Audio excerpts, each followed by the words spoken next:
ba'du, terkait qanaah. Coba kita renungkan sejenak kondisi saudara-saudara kita yang berebut dan bermusuhan di partai-partai zaman sekarang. Coba kita renungkan.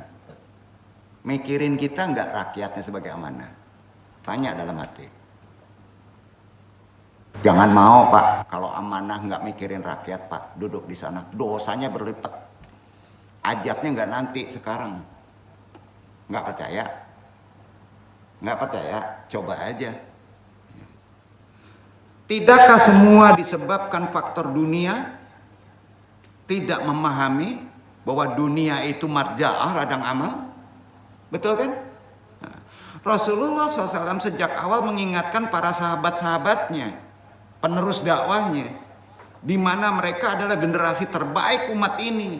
Bukan sekarang. Sekarang anggap generasi terbaik menjadi baik mengalahkan sahabat Nabi kalau dia mengikuti pola Nabi di kehidupan sekarang. Berat, pasti berat. Karena fitnah kenikmatan, kelapangan dunia terbuka lebar. Tentunya agar jiwa para sahabat tidak terfitnah pada zaman Nabi dengan dunia dan supaya mampu mengendalikannya sebagai sarana meraih kehidupan akhirat. Itu sebabnya Rasulullah mengingatkan melalui sabdanya. Nah ini mesti dipakai di sekarang nih, khusus bagi-bagi menteri lah yang udah kacau balon ya. Ya makanya ada selentingan. Cobalah Andung sekali-kali ngaji di DPR ya. Benar kan? Di sana. Betul Pak. Ini di-share Pak, nanti sampai juga. Tapi di-cut biasanya. Di-cut. Mudah-mudahan sampai ke hati mereka ya Pak ya. Kita doakan. Inna mimma aksahu alaikum ba'di. Antubtaha alaikum ja'aratud dunya wa zinatuha. Sesungguhnya di antara yang paling aku takutkan atas kalian sepeninggalanku, kata Nabi, adalah terbukanya kenikmatan dunia dan perhiasan atas kalian. Terjadi sekarang Pak? Terjadi. Hadis riwayat Bukhari. Juga Rasulullah bersabda di hadis riwayat Bukhari. Sama. Fawallahi mal faqra aksha alaikum walakin aksha antubsita alaikumud dunya kama busattata alaman kan qablakum fattata nafasu fiha kama tanafasu fatuhlikum kama ahlakatahum. Maka demi Allah, bukan kefakiran yang aku takutkan, kata Nabi, atas kalian sahabatku, tetapi dihamparkannya dunia sebagaimana yang dialami orang-orang sebelum kalian. Lalu kalian berlomba-lomba meraihnya sebagaimana mereka, dan juga akan dihancurkannya sebagaimana mereka. Hadis riwayat Bukhari. Jadi balasan orang yang tidak amanah dalam dunia umaroh, para menteri, para tetek bengek, bukan akhirat. Akan dihancurkan juga di dunia. Yakin nggak? Itu kata Nabi. Hadisnya sahih. Ngeri nggak Pak? Banyak contoh. Udah kita dagang empek-empek saja, nonton aja. Dagang PMD saja, biasa saja, betul kan? Yang penting kita bisa bersyukur, itu udah sangat bahagia deh Pak. Ya, arti kata kalau kita dipopulerkan, diberi hadiah, diberi karunia oleh Allah menjadi populer, menjadi kaya, setidaknya ada ilmunya. Itu yang paling penting. Zuhud dan qanaah bukan berarti harus meninggalkan dunia. Betul? Dipahami. Karena ada orang yang ngaji zuhud menjadi salah. Zuhud dan qanaah juga bukan berarti kita tidak diperbolehkan ikut serta dalam panggung politik. Salah. Karena Islam juga mengajarkan politik. Ya. meraih jabatan dan jauh dari dunia usaha. Tidak bisa, harus. Tapi setidaknya diilmui. Akan tetapi yang dimaksud dengan hakikat zuhud lebih tinggi lagi adalah penguasaan dunia tanpa harus mengganggu jiwa ruhani antum. Sanggup? Kuasai dunia, tapi jiwa ruhani antum tidak terganggu. Itu poinnya. Bisa? Dong doakan. Ya. Bisa, Pak. Dunia boleh digenggam, tapi tidak boleh melekat dalam kolbu. Apapun yang kita miliki dari kekayaan yang diberikan Allah, bila kita gunakan dan kita belanjakan untuk membangun amal, marzaah kebaikan, amal keunggulan dalam bingkai ukhrawi kita, maka hal itu juga termasuk yang disebut hakikat zuhud dan qanaah. Banyak sahabat, banyak tabi'in yang memiliki harta dan kekayaan yang melimpah ruah. Banyak. Ada sahabat Nabi, Pak, sampai sekarang, Pak, sampai hari ini kekayaannya nggak putus, masih terus dapat bonus di Mekah, Pak. Iya. Melimpah ruah, nggak habis-habis sampai kiamat. Akan tetapi mereka termasuk orang yang paling zuhud dan qanaah loh. Pada masanya, sampai sekarang nggak habis-habis, Pak. Dari kalangan sahabat lahir tokoh zuhud qanaah seperti Abdurrahman bin Auf, Utsman bin Affan. Pertanyaan, Utsman bin Affan habis nggak hartanya sekarang? Enggak. Cicitnya, buyutnya, cucunya masih menikmati kan? Di Mekah tuh. Itu akibat ahlinya zuhud dan qanaah. Kenapa nggak mau kita praktekkan? Sa'ad bin Abu Waqqas, dari kalangan tabi'in muncul tokoh yang paling zuhud qanaah. Abdullah bin Mubarak, Syufan At-Tasyuri, Al-Laits bin Sa'id. Sampai-sampai beliau berkata, Al-Laits bin Sa'id berkata, "Idalam takun ladaina tarwatun fasaya ja'alanunana mitla rahatil yad alati tawilati." Sekiranya kita tidak memiliki harta, bapak-bapak nggak memiliki harta, maka mereka akan menjadikan kita seperti telapak meja. Jadi zuhud harus kaya, Pak. Kalau bapak bisa qanaah, bisa zuhud dalam dunia, bapak dikayakan Allah. Itu perintah. Karena kalau antum tidak bermateri, orang sekarang menganggap antum seperti telapak meja. Nah, pertanyaannya, antum kaji ini suruh miskin dalam materi? Enggak. Islam ngajarin kaya, Pak, tapi tidak dimasukkan ke hati. Jadi lurusan kajian zuhud itu. Benar kan? Iya kan? Jadi tidak masalah bila kita sebagai penterapis, penerus Islam, warisan dakwah, kader dakwah, pada mihwar muasyal, kalau kita berkelompok, pada mihwar selanjutnya, banyak yang memiliki harta dan kekayaan, memang harus. Ya, yang dihasilkan dari jabatan publik boleh-boleh saja. Partnership strategik, rabatul am namanya. Dan amal usaha yang halal, tapi itu poinnya hanya saja mereka harus lebih semangat memberikan kontribusi maliyah kepada dakwah itu sendiri. Selain memenuhi kewajiban yang telah disepakati, yaitu zuhud dan qanaah, tetap dipegang sampai mati. Karena itu seorang penterapis, seorang kader, seorang ahlu dakwah adalah apabila ia senantiasa berlomba-lomba dalam jihad siyasi, jihad politik, dengan segala yang dimilikinya secara Islam, rezeki kekayaan yang berikan Allah kepada kita akan bertambah. Ngajarin zuhud, qanaah itu miskin enggak? Enggak, itu kata Nabi. Pintunya adalah marjaah. Dunia itu ladang amal. Insya Allah, karenanya Allah berfirman, At-Taubah ayat 41. Dibaca, Pak.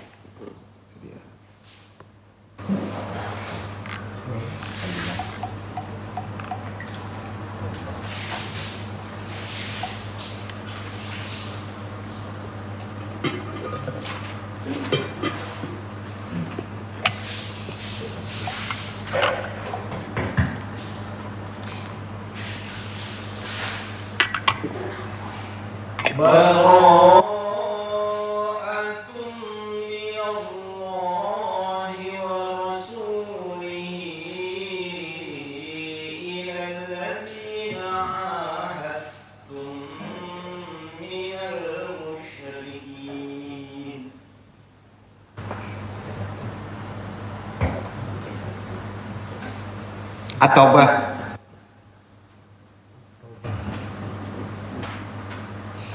Enfiru kifafah.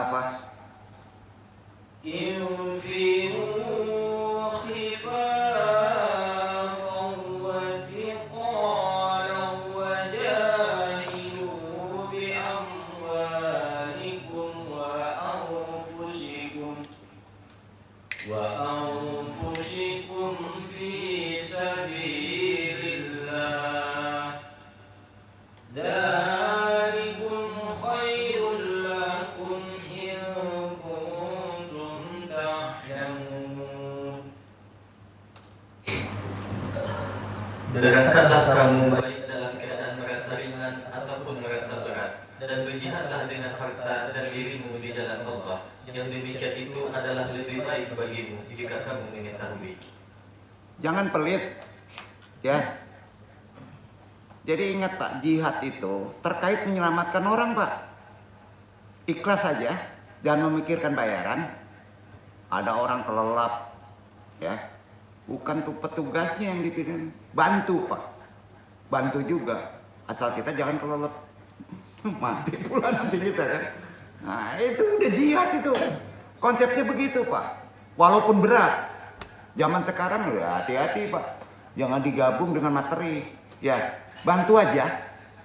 Insya Allah nanti amanah kita dibantu Pak, badan kita disehatkan terus. Itu bantuan yang mahal nggak? Iya Pak, bisa aja sakit encok, pengapuran, sembuh sendiri karena itu Pak. Nggak percaya. Kadang-kadang kita nggak percaya Pak. Ya. Benar Pak. Ya. Coba firman Allah di Al-Hujurat ayat 15 baca. Hujurat.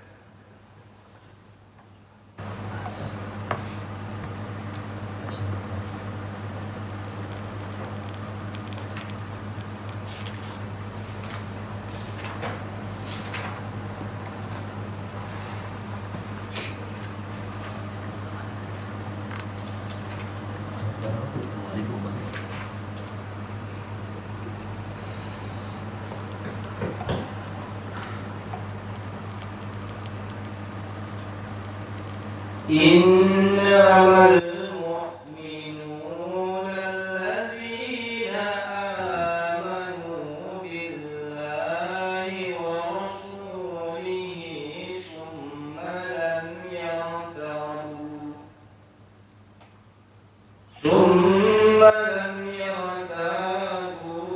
wa jahadu bi amwalihim wa anfusihim fi sabilillah.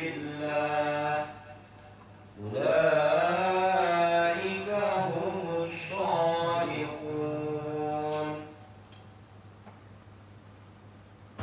Sesungguhnya orang-orang yang beriman hanyalah orang-orang yang beriman kepada Allah dan Rasul-Nya. Kemudian mereka tidak ragu-ragu, dan mereka berjihad dengan harta dan jiwa mereka pada jalan Allah. Mereka itulah orang-orang yang benar. Benar? Berarti kita harus kaya kan? Berjihad dengan harta. Cara untuk kaya? Cara untuk kaya? Praktekkan juhud qanaah. Jadikan dunia ladang amal. Margaah, ya. Sanggup? Sanggup. Anung talkin langsung harus sanggup. Nggak ada manusia itu yang nggak kaya sebenarnya kalau tahu ilmunya. Jadilah konglomerat yang juhud Pak.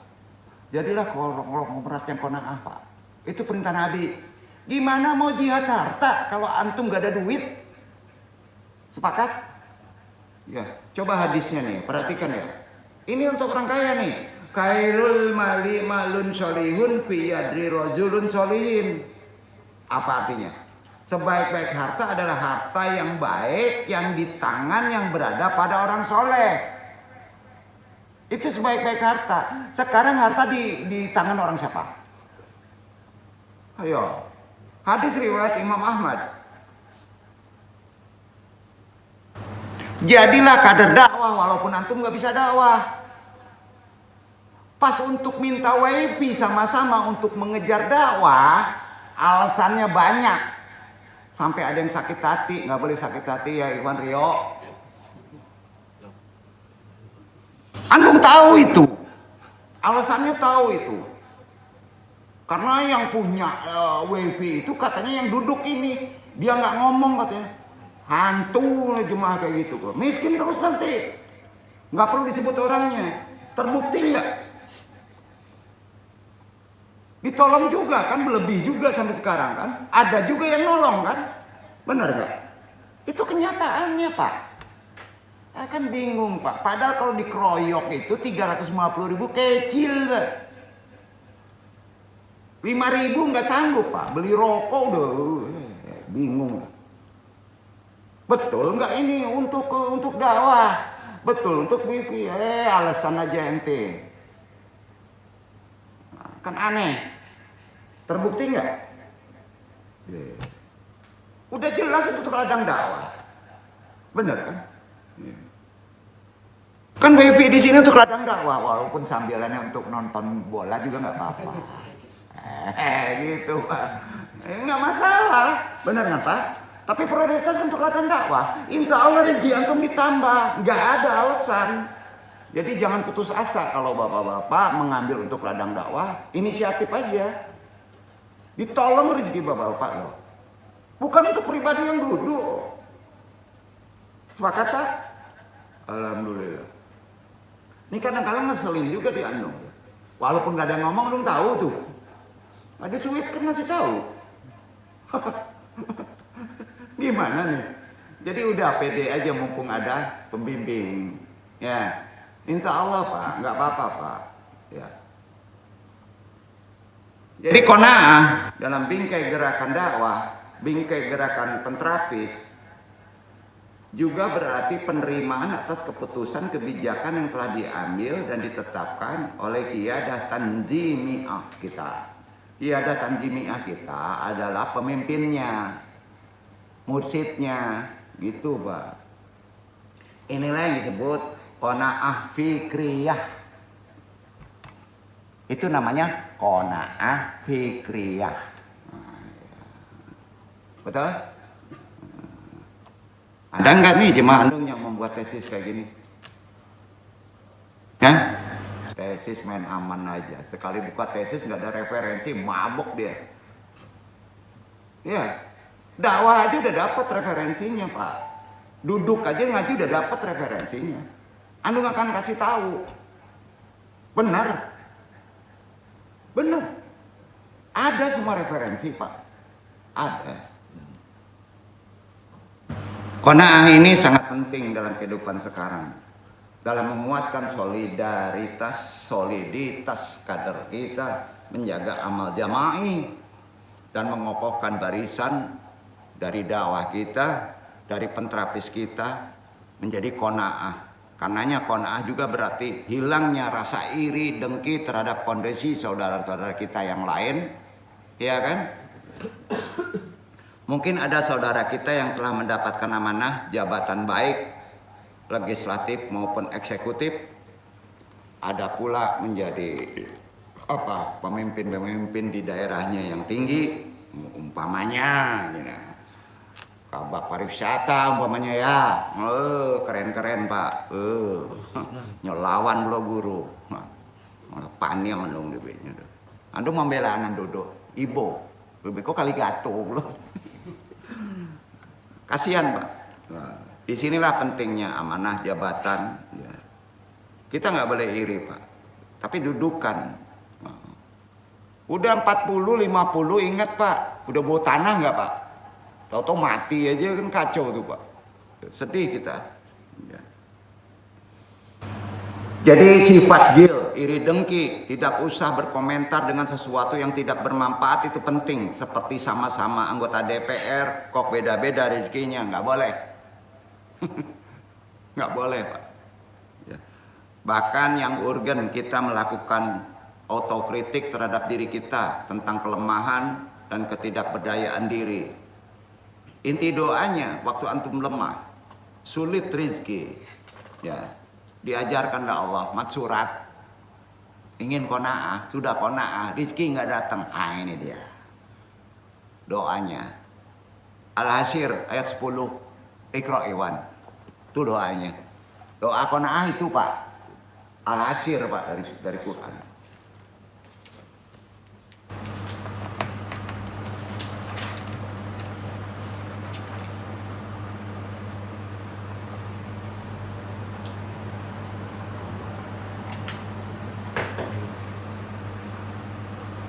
والذين جاءوا من بعدهم يقولون ربنا اغفر لنا ولإخواننا الذين سبقونا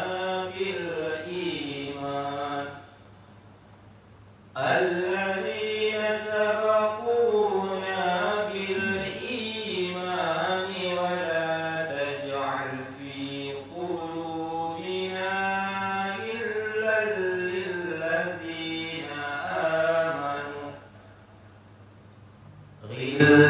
للذين آمنوا ربنا إنك رؤوف رحيم.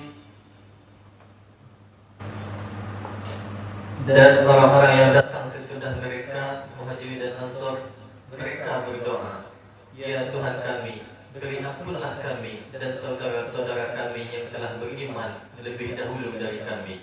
Dan janganlah Engkau membiarkan kedengkian dalam hati kami terhadap orang-orang yang beriman. Ya Tuhan kami, sesungguhnya Engkau Maha Penyantun lagi Maha Penyayang. Amalan doa qanaah tahu? Udah tahu ya? Udah tahu ya? Rabbana firlana wali ikhwani maladzina sakunana bil imani wala taj'al fi qulubina gilal ladzina amanu rabbana innaka raufur rahim. Itu qanaah apa? Doa juhud dan qanaah itu tadi. Insya Allah mudah-mudahan kita diberi rezeki untuk bisa membantu. Jangan iri. Ada orang yang dulu telah beriman, dikayakan, jauh dari iri. Ya, sama ya, insya Allah Pak. Janji Allah itu benar Pak, ilmui Pak. Ya. Agak ke dalam, tapi ini penting sebagai dasar kita mempraktekkan juhud dan qanaah. Penutup kaji.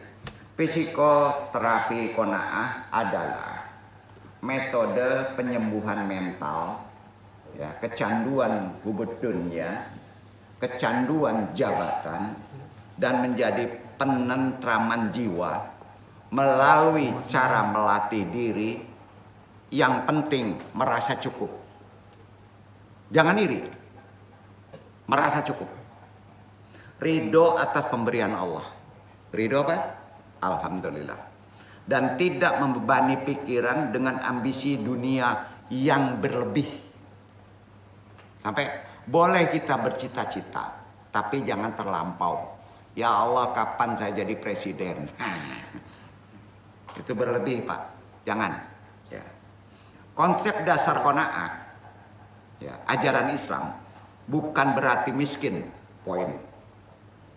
Bahkan secara eksplisit dari kaji, dari hadis, dari Quran, justru kita harus berusaha qanaah itu berjihad dengan harta. Benar kan? Percaya janji itu enggak? Ya. Itu dia Pak. Jadi bukan miskin. Qanaah bukan pasrah hidup dalam kemelaratan. Salah kaji itu. Juhud juga begitu, salah tuh kaji itu. Ya. Bukan hidup dalam kemelaratan, melainkan memiliki mental merdeka, tidak kecanduan materi. Duduk. Itu juhud dan qanaah. Insya Allah, kalau kita tidak akan kecanduan dengan materi, antum dikayakan Allah. Ini bukan motivasi. Ya. Jadi menerima takdir, berdamai dengan ketentuan Allah, dan tidak menjadi manusia yang apa-apa? Yang hitung-hitungan. Dilarang. Kalau sudah urusan Allah, sedekah-sedekah aja. Intinya hitung-hitungan. Nggak ada itu ajaran Islam hitung-hitungan. Nggak bisa tuh hitung-hitungan. Khususnya dengan rezeki. Ya. Kekayaan hati, merasa berkecukupan adalah bentuk kekayaan hakiki yang tidak akan pernah habis. Gimana mau ngitung? Itu sebabnya cara kerja terapi mental, menata logika, mengubah pola pikir menjadi bahagia dengan cara sederhana, itu bukan mustahil. Bukan. Dan tidak bergantung pada standar manusia lain, bukan mustahil. Memang itu jalannya menjadi kaya. Ya. Berpikir realistis, mengurangi cemas masa depan, seperti takut besok tidak makan, bodoh hidup kayak gitu. Berarti antum gak beriman. Sudah kujamin rezekimu oleh Allah, betul kan? Tinggalkan itu. Besok makan enggak katanya. Hitung-hitungan takut kurang. Kacau Pak. Kalau urusan siasah udah masuk kepada dunia, kacau tuh semuanya tuh. Siasah itu politik. Dengan mengingat bahwa Allah pengatur hidup, poin. Yang ngatur hidup itu Allah, bukan uang. Fokus bersyukur. Tadi sudah dijelaskan, maka dikayakan. Menikmati apa yang ada di tangan daripada meratapi apa yang belum tercapai. Jangan mengeluh. Justru penghalang kita karena kita sering berpikir belum tercapai. Percaya Pak? Itu penghalangnya. Hilangkan itu. Ya. Gampang aja ya. Benar kan? Coba dalam kehidupan ikhwan ya, sampaikan. Kehidupan sehari-hari nih ya. Manusia seringkali tidak pernah ada puasnya. Bahkan orang ingin bahagia harus menunggu punya rumah dulu. On gak tuh Pak? Masa bahagia diukur harus punya rumah dulu, harus punya mobil dulu. Pas sudah punya rumah, pengen rumah lagi kan? Pas sudah punya mobil, bingung BBM-nya nggak ada, ya kan? Diuji juga Pak, bukan begitu. Bukan banyak kendaraan dan sebagainya. Nggak ada ukurannya ke sana bahagia itu. Nggak ada. Sikap seperti itu justru membuat kebahagiaan manusia tergantung dengan hal-hal yang sulit. Mau Bapak bahagia dengan hal-hal yang sulit? Ukur aja dengan uang banyak. Sulit kan? Bukan begitu bahagia. Padahal bahagia itu bisa didapat dari hal-hal yang sederhana. Kan percaya tuh. Ada di Quran. Yang kita alami sehari-hari. Tuh. Jadi bagaimana para sufi zaman dulu, para orang torekot zaman dulu bisa berbahagia dengan hal yang kecil? Contoh dong. Orang-orang dulu, ulama dulu bisa mengelola hal keseharian, bisa memiliki makna yang luar biasa. Ada seorang wali melihat istrinya makan satu piring, anaknya makan satu piring, lalu wali itu bertanya, apakah kalian kenyang? Iya Pak, saya kenyang. Dikenyangkan oleh Allah Pak. Karena pencariannya benar. Bayangin tuh Pak. Jadi di sini yang kadang-kala jadi bingung. Wah, mesti dijelasin. Kalau senang dengan hal yang murah, ngapain antum senang melalui jalan yang mewah? Benar nggak? Bodoh sekali hidup kayak gitu. Senang kita dengan yang mewah. Bodoh nggak Pak? Pak Amin nongkrong di pantai mancing dapat ikan satu walaupun kecil udah senang, alhamdulillah. Ngapain nunggu dulu punya bot? Bener nggak Pak? Bodoh hidup kayak gitu Pak. Coba senang seperti kayak begitu yang sederhana. Dikayakan sama Allah tuh. Bener Pak? Itu qanaah tuh. Jadi dengan hidup cara demikian, para wali bisa qanaah Pak. Jadi qanaah itu adalah sikap rela menerima, merasa cukup atas hasil yang diusahakannya, serta menjauhkan diri dari rasa tidak puas, dari perasaan kurang. Psikologinya kan gitu. Ya. Orang yang memiliki sifat qanaah memiliki pendirian bahwa apa yang diperoleh atau apa yang ada di dirinya itu semuanya kehendak Allah. Udah diatur sama Allah. Ya. Dengan pemikiran seperti gini, di kondisi zaman sekarang ini, sebenarnya hidup bisa dijalankan dengan sederhana. Sifat qanaah sangat perlu sangat perlu. Pada saat masyarakat sedang menghadapi krisis ekonomi seperti sekarang kan. Benar gak? Iya kan? Keroyok aja. Semuanya kan ada rezekinya masing-masing. Ya. Pas kita ingin beli gorengan, nggak tahu melimpah pula gorengan ya. Kan aneh Pak. Pas kita pengen kacang, nongol pula tuh kacangnya. Kan aneh Pak. Iya. Yang membelinya juga nggak merasa rugi, bener nggak Pak? Udah gitu Pak. Qanaah gitu Pak. Keajaibannya aneh. Dalam kondisi seperti ini, kita butuh kesederhanaan deh. Ya, jangan diukur dengan materi. Intinya dalam hidup kita tidak boleh serakah. Tuh, jangan serakah Pak. Kita harus membiasakan diri memiliki sifat qanaah, merasa cukup atas pemberian dari Allah. Dengan demikian kita selalu merasa bersyukur atas nikmat yang diberikan Allah dalam kondisi apapun. Jangan terlalu banyak hitung-hitungan deh. Sampai likari yang ngitung sih. Walaupun nggak ngomong. Dalam hidup nggak angan begitu Pak kondisi sekarang.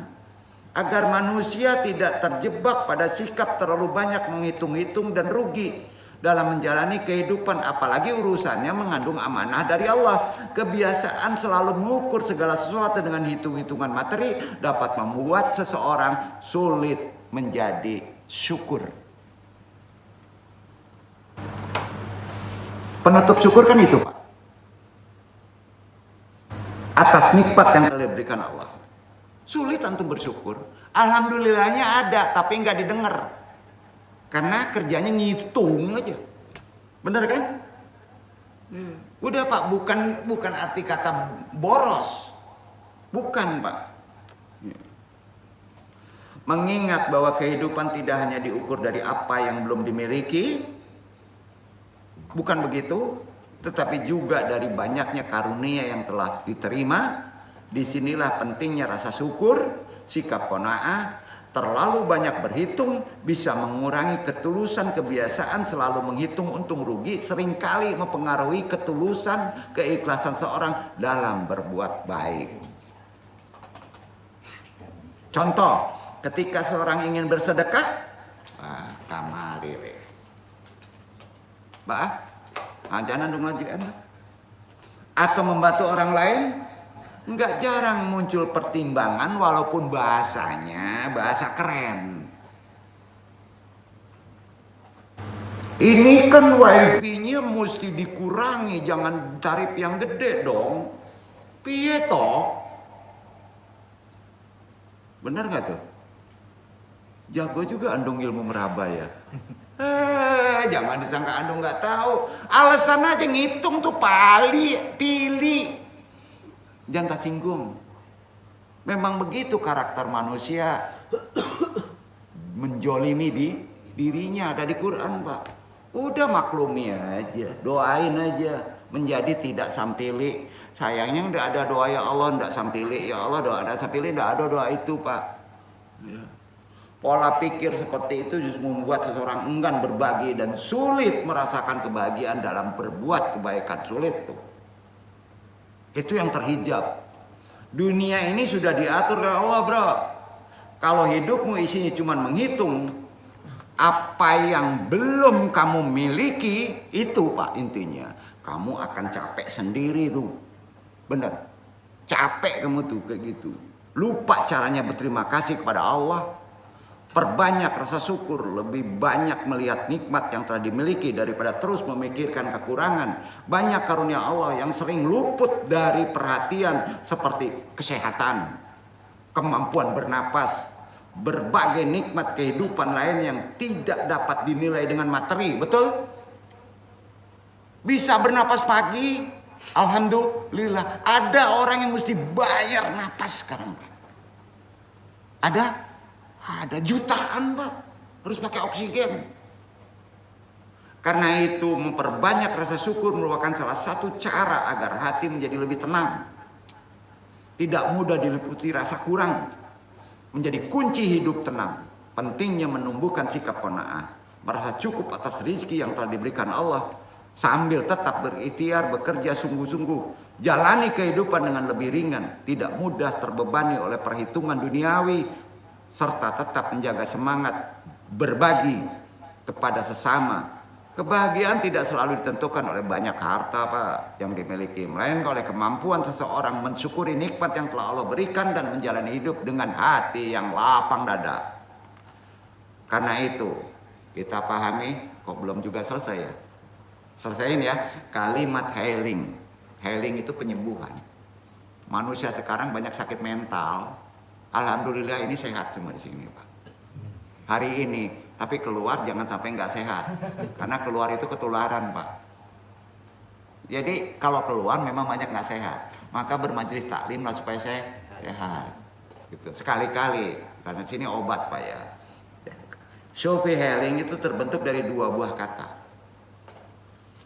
Sufi dan healing, betul kan? Iya kan? Makna katanya dulu. Kata sufi sendiri dirujuk dari pengertian seorang atau lebih dari hamba Allah yang sedang berupaya mengupayakan orang lain untuk merasakan lezatnya berhubungan dengan Tuhan, itu sufi. Sufi itu adalah seseorang yang sedang berhubungan dengan Tuhannya, itu makna sufi secara hakiki.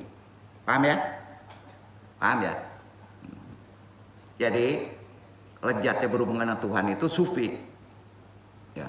Sementara healing berasal dari kata heal, bahasa Inggris kalau nggak salah. Artinya penyembuhan. Ya. Jadi sufi healing kalau digabung supaya sembuh, mendekati Allah. Kan gitu Pak. Dalam kamus kata terapi harus ditelusuri dari kata terapeutik. Ya, siapa yang belajar terapi? Khususnya tasawuf. Usulnya itu harus diurunut kepada kata terapeutik, yang berarti kata sifat tuh. Terapeutik itu kata sifat yang mengandung unsur nilai-nilai pengobatan.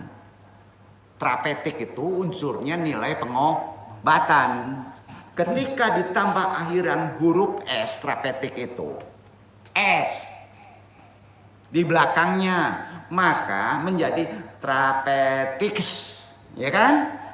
Nah, ya, maka menjadi kata benda, dari kata sifat menjadi kata benda kalau ditambah S. Ya, di belakangnya tuh yang bermakna ilmu pengobatan. Jadi ilmu.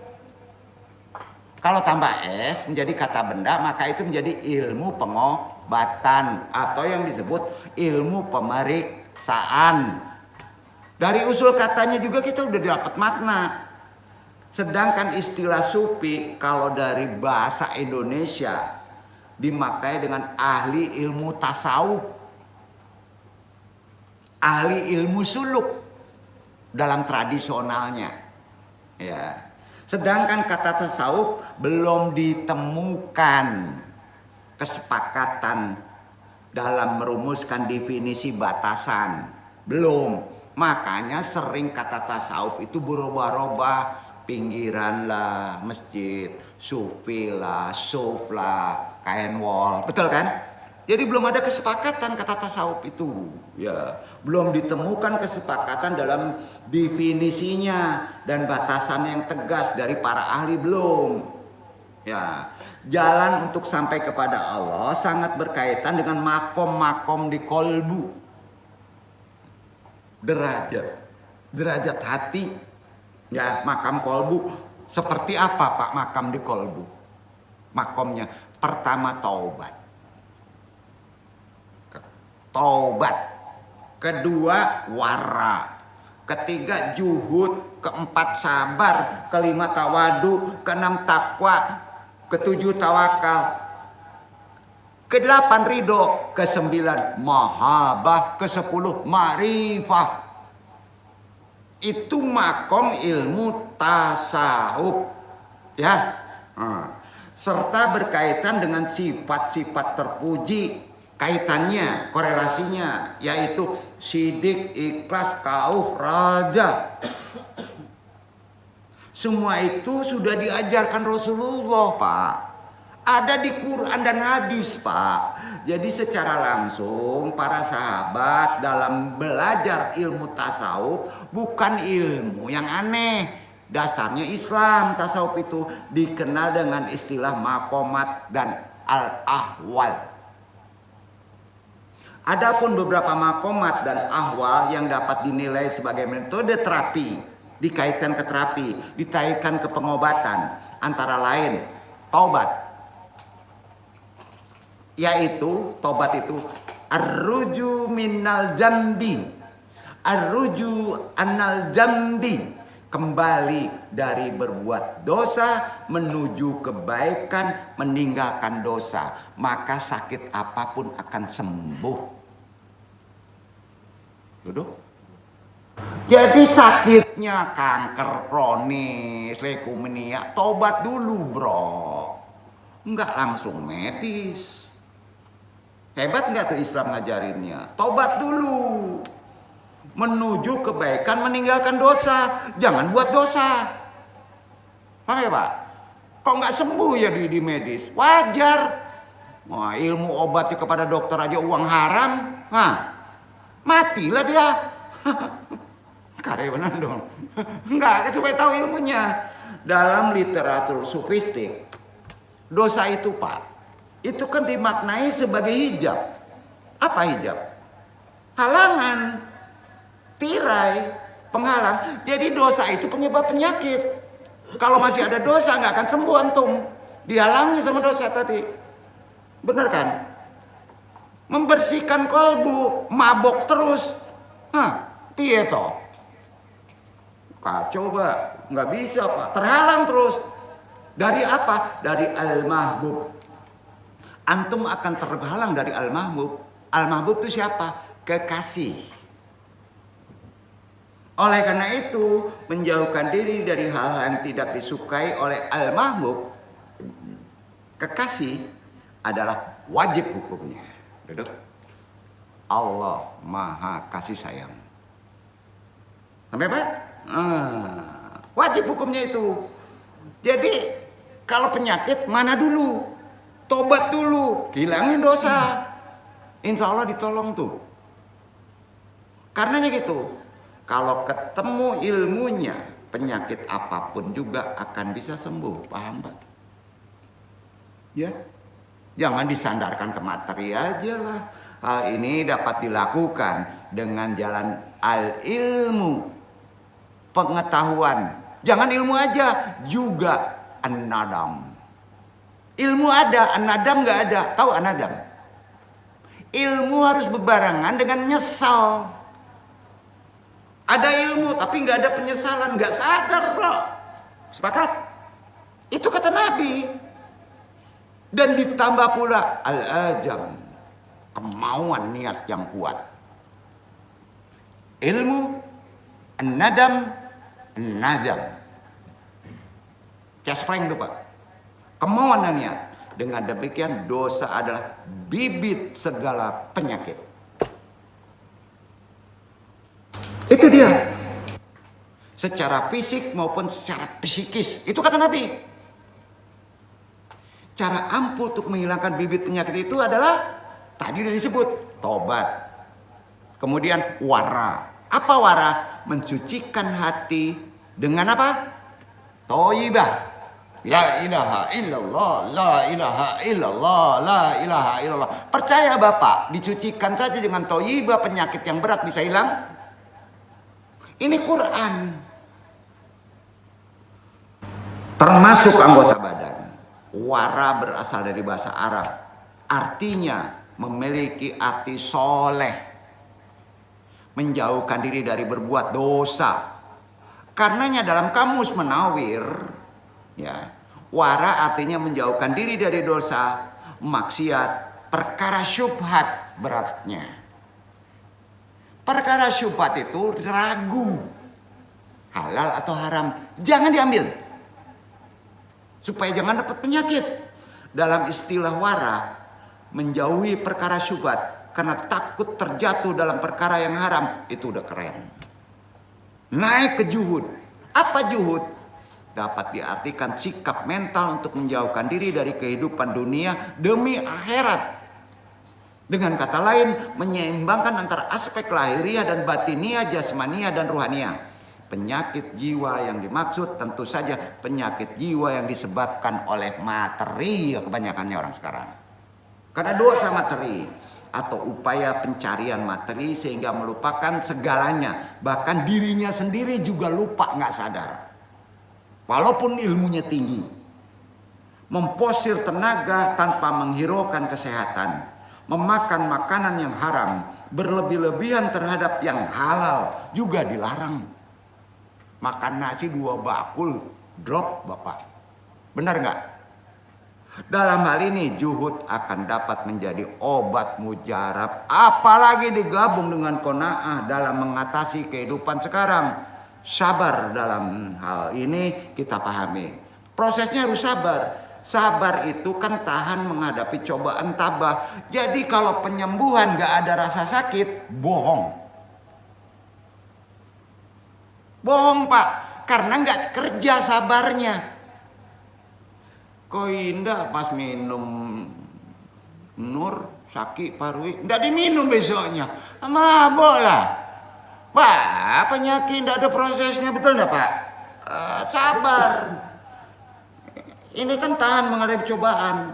Bahasa kerennya kan tabah. Tabah enggak? Orang yang berjiwa sabar tidak akan mudah marah, tidak akan menggerutu, tidak akan putus asa. Jadi secara umum aspek sabar mencakup 2 hal. Sabar menghadapi penderitaan, sabar menghadapi kesenangan. Iya. Sikap sabar dapat membuat manusia menahan diri dari perbuatan merendahkan harkat martabat kemanusiaan. Karenanya baru qanaah, menerima kenyataan hidup. Qanaah menerimanya hati terhadap apa yang ada meskipun sangene sedikit. Bersertai sikap aktif usaha, nggak boleh nggak diem. Harus bekerja. Ia adalah perbendaraan yang tidak akan sirna. Kita tetap kaji dasar qanaahnya. Al-Baqarah 273.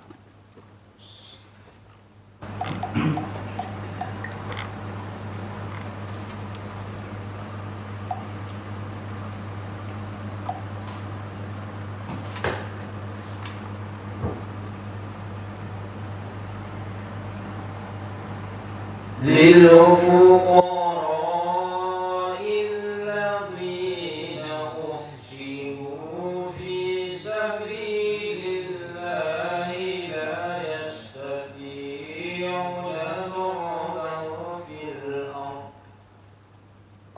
يحسبهم الجاهل أغنياء من التعفف تعرفهم بسيماهم لا يسألون الناس إلحافا وما تنفقوا من خير فإن الله به عليم. Berinfaklah kepada orang-orang fakir yang terikat oleh jihad di jalan Allah. Mereka tidak dapat berusaha di muka bumi. Orang yang tidak tahu menyangka mereka orang kaya karena memelihara diri dari minta-minta. Orang mengenal mereka dengan melihat sifat-sifatnya. Mereka tidak meminta kepada orang secara mendesak. Dan apa saja harta yang baik yang kamu nafkahkan di jalan Allah, maka sesungguhnya Allah Maha mengetahui. Kalau antum qanaah, kalau antum jihad, poinnya penting, jangan minta-minta. Tapi kalau orang memberinya, kamu terima untuk jalan kebaikan, jalan untuk dakwah, jalan untuk menterapi seorang menjadi baik, insya Allah rezeki antum yang memberi menjadi pahala yang berlipat. Sampai Pak? baru naik ke ridho, maka Allah meridhoi. Dengan begitu, ingat ridho sedikit yang sampaikan. Ridho itu ada dua. Ya. Ridho itu ada dua. Ridho Allah terhadap hambanya, ya. Kemudian ridho hamba terhadap Allah, beda nggak Pak? Ada dua Pak. Ridho Allah terhadap hambanya dengan cara memberikan pahala nikmat karomahnya. Maka diberi karomah, diberi kekuatan antum. Itu ridho Allah kepada hambanya, ya kan?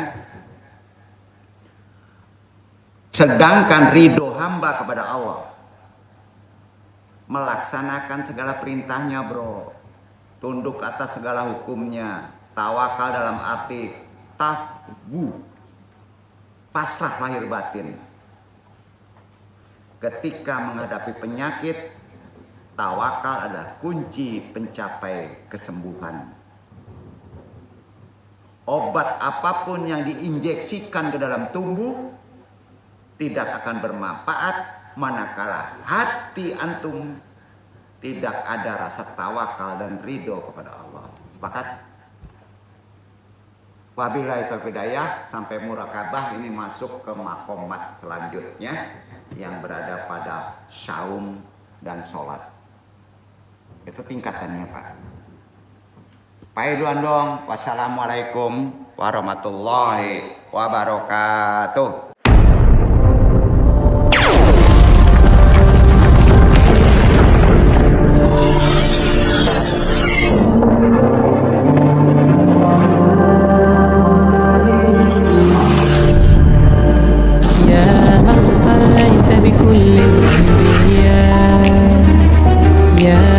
في قلبك رحمة للناس يا من ألفت قلوبا بالإسلام يا حبيبي يا شفيعي يا رسول الله بأمي وأبي فديتك سيدي صلاة والسلام عليك يا نبي حبيبي يا